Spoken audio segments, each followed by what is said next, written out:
بسم اللہ الرحمن الرحیم۔ آپ حضرات کے سامنے ایک انتہائی اہم مسئلہ بیان کرنا ہے کہ اگر کوئی شخص اپنے جسم پر بازو پر مشین کے ذریعے سے پکی سیاہی کے ساتھ کوئی نام لکھوا لیتا ہے یا کوئی ڈیزائن بنوا لیتا ہے، کوئی پھول بنوا لیتا ہے، تو ایسے شخص کا وضو اور غسل کیسا ہوگا؟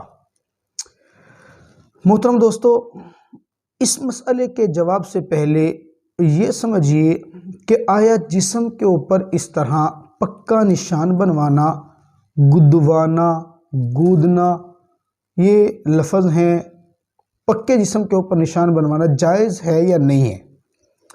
یاد رکھیے گا، کسی مسلمان مرد کے لیے یا عورت کے لیے اپنے جسم پر یہ ٹیٹو بنوانا یا پکی سیاہی کے ذریعے سے اپنا نام لکھوانا یا نشان لگوانا یہ بالکل ناجائز اور حرام ہے، بلکہ احادیث کے اندر اس کے اوپر سخت قسم کی وعیدات نازل ہوئی ہے۔ ایسے شخص کو لعنت آپ علیہ السلام نے اس کے اوپر بھیجی ہے، لعنت کا مستحق قرار دیا ہے۔ تو ضرورت اس امر کی ہے کہ اس طرح کے ٹیٹو اور نشانات بنوانے سے گریز کیا جائے۔ اگر کسی نے بنوا لیے ہیں، کوشش کرے کہ اگر وہ آسانی سے کسی طریقے سے ختم ہو سکتے ہوں تو ان کو ختم کروائے۔ اگر نہیں ختم ہو سکتے یا ختم نہیں کروایا اور بدن پر وہ نشان ہے، اب مسئلہ سمجھیے کہ اس کا وضو اور غسل کیسا ہوگا۔